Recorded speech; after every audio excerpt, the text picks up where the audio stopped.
Memphis is an entrepreneurial city. Actually, to me, it seems that Memphis has more entrepreneurs than any other city in the country. Yet, Memphis always ranks as one of the poorest cities in the United States. So how could this be?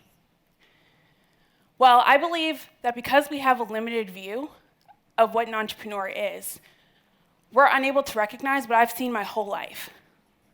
Being poor is the ultimate startup.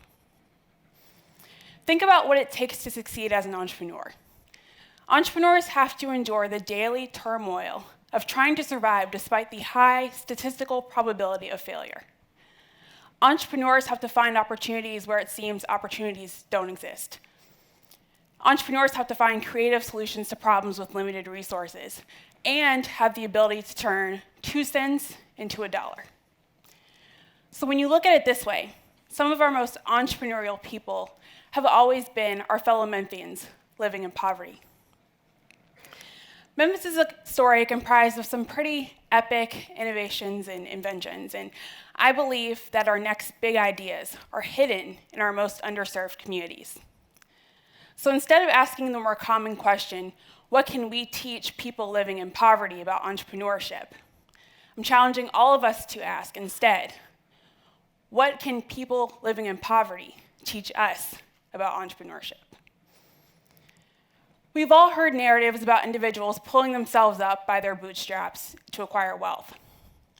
Meritocracy is a system which is based on the idea that the talented are those who are chosen to receive access to opportunities based on what they've achieved. The most significant flaw of this system, though, is that it discounts things like wealth and privilege.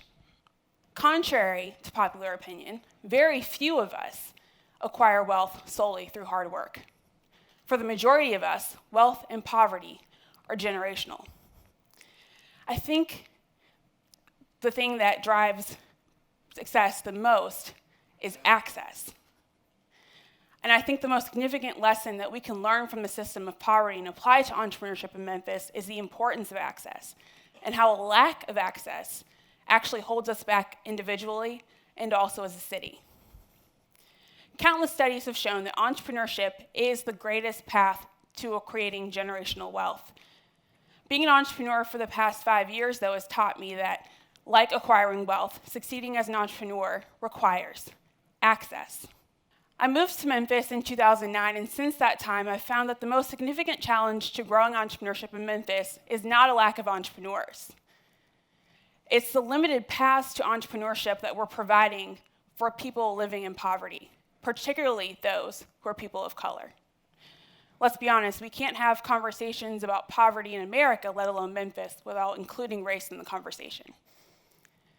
We tend to push this group of entrepreneurs towards starting mom and pops and nonprofits.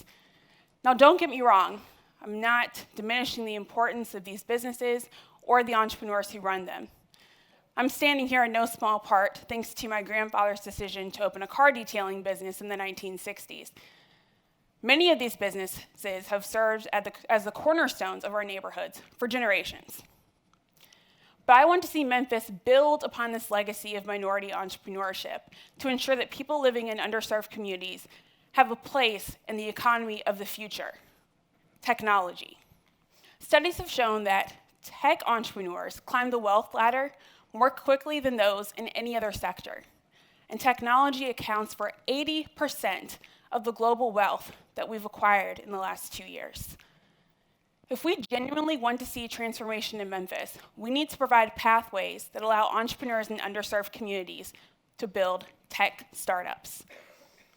To do that, though, we first have to get real about the lack of diversity and inclusion in the tech industry, in America and in Memphis. Now, being an entrepreneur is hard for everyone. There are barriers to entry to success for all entrepreneurs, but data shows that these barriers are magnified for entrepreneurs of color. And I believe that the underlying cause of these barriers is rooted in the same belief that in the system that prevents people living in poverty from obtaining generational wealth. The belief that success in entrepreneurship is the result of talent and achievement rather than privilege and access. To topple this belief, we need to ensure that people of color have access by checking our own biases that we hold against tech startups led by people of color. I've gotten further than a lot of entrepreneurs, and I still grapple with the privilege and bias too many people of color face when navigating Memphis's tech ecosystem. So just imagine what someone living in North Memphis is up against. While the lack of diversity and equity in tech is troubling, it also provides Memphis with an important opportunity.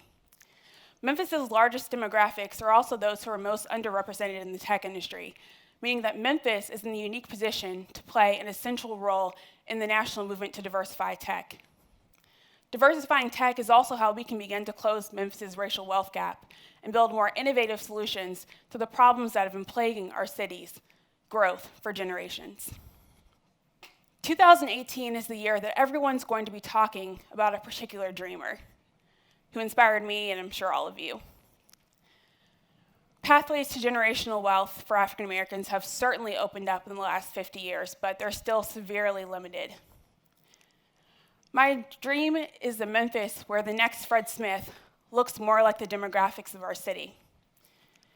My dream is for Memphis to step up and serve as a model for how to grow tech entrepreneurship as a path for people of color to access not only generational wealth, but fundamental human rights, agency, ownership, and dignity. If it can happen here, we can make it happen anywhere. But to crack the code, we need intentional and unapologetic focus on growing tech companies led by people of color. Think of all of the innovations that have launched in the last 15 years. Smartphones, social media, 3D printing.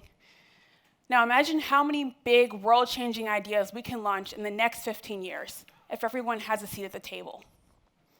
Let's start today by making sure that people of color across all zip codes are involved in building Memphis's future tech companies. If we work together, then we